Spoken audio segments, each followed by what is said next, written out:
வணக்கம். அந்த வேட்பாளர் விவசாய சின்னம். வாழ்த்துக்கள். வாய்ப்பு கொடுங்க. சரி. திருமணம் காட்சி வந்து நாங்கள் டிவியில் அதிகமாக பார்த்து உங்கள் பேச்சு வந்தால் கேட்டுக்கிட்டே இருப்போம். நன்றி, ரொம்ப நன்றி. நன்றி. திமுகவில் இருக்கேன், எங்கள் அப்பா மட்டும் தான் கேட்டுருக்காரு எஸ்கேவி. சரி சரி. ஆனால் அவனுக்கு நான் ஓட்டு போடுறேன். நன்றி. ஆள் கொடுக்குறேன். தம்பி ஓரளவு ஓட்டு கிடைக்கும். தம்பி தீவிரமாக நிற்கிறார் எல்லாத்தையும். நன்றி ரொம்ப நன்றி. பரவாயில்ல நன்றி. பரவாயில்ல நான் திரும்ப வரேண்ணே. பரவாயில்ல இல்லை வேணா பரவாயில்லண்ணே. இப்போ குடிச்சு வரோம். பரவாயில்லண்ணே, திரும்ப வரப்போ வரேண்ணே. நன்றி. பரவாயில்ல அம்மா பரவாயில்லம்மா. உனக்கு அதை வேட்பாடு விவசாய சின்னம் சின்னம் வாய்ப்பு கொடுங்க. தெரியுது, பார்த்தவங்களை அடிக்கடி பார்க்குறேன். நன்றி, ரொம்ப நன்றி. சீமானோட பேச்சு நல்ல பேச்சு. நன்றி. அம்மா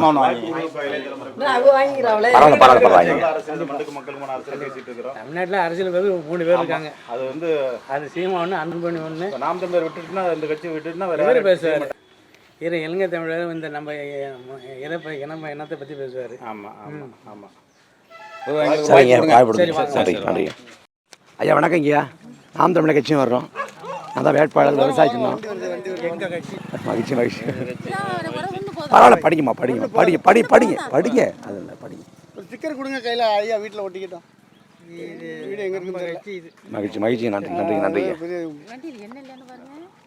என்னன்னு ஐயா பார்ப்போம். இந்த வீட்டில் ஒட்டி வச்சுருங்க. நன்றி.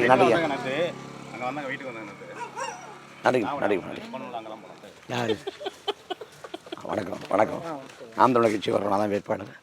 சின்ன விவசாய சின்னம் வாய்ப்பு கொடுங்க. மாற்றத்துக்காக ஓட்டு போடுங்க. ஒரு ஃபோட்டோ எடுத்துக்கோங்க. காசா பணமா அப்படியே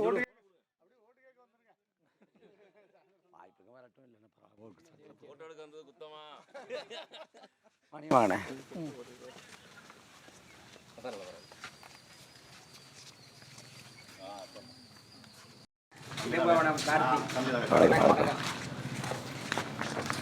நிறைய சொல்றாரு உங்க தலைவர். உள்ளது சரி. ஒரு வாய்ப்பு கொடுங்க. கண்டிப்பா. நன்றி. ரொம்ப நன்றி. உங்கள் மகன் நான் போட்டி போடுறேன். நான் இந்த மண்ணின் நாடு, இந்த ஊரை சார்ந்தவன். ரொம்ப உரிமையோடு நான் கேட்கிறேன். விவசாய சின்னத்தில் நான் போட்டி போடுறேன். இந்த 26 பாராளுமன்ற சட்டமன்ற பொதுத்தேர்தலில் இந்த மண்ணுக்காக மக்களுக்காக உழைப்பேன் என்ற நான் உறுதியை தரேன். உங்க பிள்ளைக்கு வாக்களித்தார்கள். நபிகள் சொல்றாங்க, லஞ்சம் கொடுப்போர் மீதும் வாங்குவோர் மீதும் இறைவனின் சாபம் உண்டாகிறது. லஞ்சம் கொடுக்கிறவன் மேல வாங்குறவன் மேல இறைவனின் சாபம் உண்டாகிறது. அதே நபிகள் சொல்றாங்க, ஒரு காலம் வரும், அந்த காலத்திலே நேர்மையோடு வாழ்வது என்பது நெருப்பு துண்டுகளை கையில் வைத்திருப்பது ஒப்பாகுது. உன்னால நேர்மையா வாழ முடியாதா? நெருப்பு துண்டை கையில வச்சிருந்தா எப்படி சூடு தாங்காம கீழே போட்டுவையோ, அதே போல நேர்மையா வாழ முடியாது என்று நபிகள் அன்றைக்கே எச்சரித்தார். நபிகள் சொன்ன காலம் நாம் வாழ்ந்து கொண்டிருக்கிற இந்த காலம் தான். இன்னைக்கு நேர்மைக்கு இடம் இல்லை, உண்மைக்கு இடம் இல்லை. நேர்மையா தேர்தல் சந்திக்க முடியல. திமுக அதிமுக வாக்கு காசுறது, முறைகேடு பண்ணுது. ஒரு சட்டமன்ற தொகுதிக்கு ஒரு வேட்பாளர் அதிகபட்சமா செலவு பண்ணலாம்னு சொல்ற தொகைங்கிறது 40 லட்சம் தான். அது ஓஎஸ்எம்மோ எஸ்கேவியோ யாரா இருந்தாலும் ஒரு சட்டமன்ற தொகுதிக்கு அதிகபட்சமா 40 லட்சம் தான் செலவு பண்ணலாம். அந்த 40 லட்சத்தை தாண்டி ₹1 செலவு பண்ணாலும் அது முறைகேடு, அது நிர்வாக சீர்கேடு, அது லஞ்சம், அது லாவணியம், அது ஏற்க முடியாது. ஆனா இங்க திமுக அதிமுக வரப்புற பொது தேர்தலில் ஒரு சட்டமன்ற தொகுதிக்கு மிக குறைந்தது 25 கோடியை கொட்டியது. மிக குறைந்தது 25 கோடி. ஒரு சட்டமன்ற உறுப்பினரோட தொகுதி மேம்பாட்டிற்கு 15 கோடி தான். ஒரு ஆண்டுக்கு 3 கோடி, 5 ஆண்டுக்கு சேர்த்து 15 கோடி. ஒட்டு மொத்தமா தொகுதி மேம்பாட்டிற்கே 15 கோடி. ஆனா இவன் சட்டமன்ற உறுப்பினர் ஆகிறதுக்கு செலவு பண்ற தொகை 20 கோடி. அப்ப முழுக்க முறைகேடு செய்தான் உள்ள. திமுக அதிமுக வந்து ஊழல் செய்ய, வந்து லஞ்சம் வாங்குறான், அது வேற. ஆனா வர்றதுக்கே முறைகேடு பண்றான், லஞ்சம் வாங்குற. அதனால உணர்ந்து தெரிந்து வாக்களித்தார்கள். நபிகள் சொல்றாங்க, ஒரு நொடி சிந்தனை என்பது ஓராண்டு இறைவணக்கத்தை சொல்றது. ஒரு நொடி சிந்திப்பது ஒரு ஆண்டு முழுமைக்கும் தொழுகை நடத்துவதை விட மேலானது என்று நபிகள் சொல்றாங்க. அன்பு மக்களை சிந்தியுங்கள். இன்னும் 30 நாட்கள் ஏறக்குறைய இருக்கிறது. 30 நாட்கள்ல இந்த மண்ணுக்கு, இந்த மக்களுக்கு, இந்த நாட்டுக்கு, இந்த தொகுதிக்கு யாரு வந்தா சரியா இருக்கும்? உங்கள் மனசாட்சியின்படி வாக்கு செலுத்துங்க.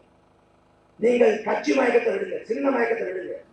நமக்கு ஒரு நோய் இருக்கு, ரெட்டையிலே போட்டு பழக்கமாயிடுச்சு, உதயசூலுக்கே போட்டு பழக்கமாயிடுச்சு. ஒரு நோய் இருக்கு. ரெட்டரசனத்துல கருணாநிதி வேட்பாளர்த்தா கூட அதிமுக ஓட்டு கொடுத்துருவார். உதயசூலின் இல்லத்துல ஜெயலலிதா வேட்பாளர்த்த கூட திமுக ஓட்டு கொடுத்துருவார். ஏன்னா நிக்கிறவன் யாரு, வேட்பாளர் யாரு, அவன் பின்பலம் என்ன, மக்களுக்காக உழைப்பானா, மக்களுக்காக ஓடோடி வந்து குரல் கொடுப்பானா, அவன் கொண்டாடுவானா, சேவை செய்வானா, மக்கள் பிரச்சனைகளுக்காக கலப்பம் இருப்பானா, எதை பற்றியும் கவலைப்படுறதில்லை. ரெட்டாயில குத்து, உதயசூரியன் குத்து, அவன் 5 வருஷம் வச்சு குத்து நிற்கிறேன். அப்புறம் குத்துதே கூடியதான் என்ன பண்றது? என்ன செய்ய முடியும்? வாக்குங்கிறது வலிமையானது. நாம போராடி சுதந்திரம் பெற்றோம். சுதந்திரத்தை மட்டும் போராடி போயிடல, வாக்குறுதியும் போராடி தான் பெற்றோம். இந்த நாட்டில் முதல் பொது தேர்தல் 1920ஆம் ஆண்டு நடைபெற்றுச்சு. அந்த முதல் பொது தேர்தலில் இங்க வாக்குறுதி பெற்றவங்க 60,000 பேர் தான். நாட்டோட மக்கள் தொகை 30 கோடி. ஆனா வாக்குறுதி பெற்றவன் 60,000 பேர் தான். யாரு படிச்சவனோ, யாரு பண்ணையாரோ, யாரு பட்டதாரியோ, யாரு நிலக்கிழாரோ, யாரு செல்வந்தனோ, எவன் செல்வாக்கு பெற்றவனோ அவனுக்கு மட்டும்தான் வாக்குரிமை இடப்படுச்சு. சுதந்திரம் பெற்ற நாட்டில், மக்களாட்சி நாட்டில் நம்ம எல்லாருக்கும் ஒரே வாக்கு என்று உறுதி செய்யப்பட்டுச்சு. இங்க அனில் அம்பானிக்கு ஒரு வாக்கு தான், அடிக்கட்டு உழைக்கும் மகனுக்கு ஒரு வாக்கு தான், பிரதமர் மோடிக்கு ஒரு வாக்கு தான், பிச்சைக்காரனுக்கு ஒரு வாக்கு தான். இந்த நாட்டில் எல்லோரும் சமம் என்று சொல்லப்படக்கூடிய ஒரு இடம் இருக்கிறது என்றால் வாக்குரிமை மட்டும்தான். ஏன்னா எல்லாருக்கும் ஒரு வாக்கு தான். அந்த வாக்கின் மகத்துவத்தை உணர்ந்து உங்கள் பிள்ளைகளுக்கு விவசாய சின்னத்திலே வாக்களித்தார்கள். நாங்கள் இதுவரை இந்த மண்ணுக்காக, மக்களுக்காக உழைப்போம். இன்னும் நாட்கள் இருக்கிறது, 30 நாட்கள் இருக்கிறது. சிந்தியுங்கள், சிந்தியுங்கள். நாம் தமிழர் கட்சி நீங்கள் கண்மூடித்தனமாக ஆதரிக்க வேண்டாம். நாம் தமிழர் கட்சி மீது விமர்சனம் வைக்கிறதா, நாம் தமிழர் கட்சி மீது ஒரு குற்றச்சாட்டு இருக்கிறதா, உங்களிடம் வைங்க, விமர்சனத்தை வைங்க, குற்றச்சாட்டை எழுப்புங்க. அந்த விமர்சனங்களுக்கு, குற்றச்சாட்டுகளுக்கு பதில் சொல்ல தாழ்மையில் கடமைப்பட்டிருக்கோம். நாங்க பதில் சொல்றோம், விளக்கம் சொல்றோம், தர்க்க நியாயத்தை வைக்கிறோம். எங்களை பகுப்பாய்வு செய்யுங்க. இந்த 14 காலத்துல நாம் தமிழர் கட்சி பண்ணதற்கு செயல்பாடு என்ன, நிலைப்பாடு என்ன செயல் திட்டம், என்ன பண்ணிருக்காங்க, சமரசம் பண்ணாமா, விலை போனாமா, அடக்குறைக்கு பயந்தாமா, 14 செயல்பாடை சீர்தூக்கி பாருங்க, இடம்போடுங்க. அதே போல திமுக, அதே போல அதிமுக, அதே போல இன்ன பல கட்சிகள் எல்லாத்தையும் சீர்தூக்கி பாருங்க. உங்க வீடுகள்கிட்ட, உறவினர்கள்ட்ட, மனைவிட்ட, கணவன்கிட்ட எல்லாத்தையும் பாருங்க, பேசுங்க. தயவு செஞ்சு அரசியல் பேசுங்க, தயவு செஞ்சு பேசுங்க, அரசியல் பேசுங்க. எது நாட்டுக்கு சரியான முடிவெடுங்க. பழக்கமாயிடுச்சு, ரெட்டலைக்கே போட்டு பழக்கமாயிடுச்சு, உதயசூலுக்கே போட்டு பழக்கமாயிடுச்சு எண்ணத்தை கைவிடுங்க. ஒரு உணவத்தை போய் சாப்பிட்றோம், 15 வருஷமா சாப்பிட்றோம். திடீர்னு ஒரு நாள் சாப்பிட்றப்ப உப்பு அதிகமாக போடுறாங்க. அடுத்த நாள் போய் சாப்பிட்றோம், மறுபடியும் உப்பு அதிகமாக போடுறாங்க. என்ன பண்ணுவோம்? சாப்பாட்டில் தரம் இல்லை, கடையை மாற்றுவோம். ஒரு கடலில் போய் துணி எடுக்கிறோம், ஒரு தலைமுறை முழுக்க எடுக்கிறோம். திடீர்னு பார்த்தா துணியெல்லாம் கிழிஞ்சு போகுது, தரமா இல்லை. என்ன பண்ணுவோம்? அப்ப தரமான கடை நோக்கி போவோம். எப்படி தரமானதை நோக்கி ஓடுவோமோ அதே போல தரமான தேர்வு செய்யுங்கள். 5 ஆண்டுகால வாழ்க்கையை தீர்மானிக்க போகுது, 5 ஆண்டுகால மக்களின் வாழ்வாதாரத்தை தீர்மானிக்க போகுது. தேர்தல் காலத்துல என் அன்பு மக்களை சிந்தித்து முடிவெடுங்கள். உங்கள் பிள்ளைகள் இந்த மண்ணுக்கும் மக்களுக்குமாக இதுவரை உறுதியாக இருக்கும். எங்கள் சின்னம் விவசாய சின்னம்.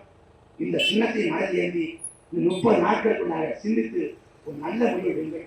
நாம் தமிழர் கட்சி வாக்கை பெற்றால் நாளை தலைமுறை வாழும், நாளை சந்ததி வாழும், தமிழ்நாட்டோட இருள் அகற்றப்படும், உண்மையான விடியலாட்சி தரப்படும்.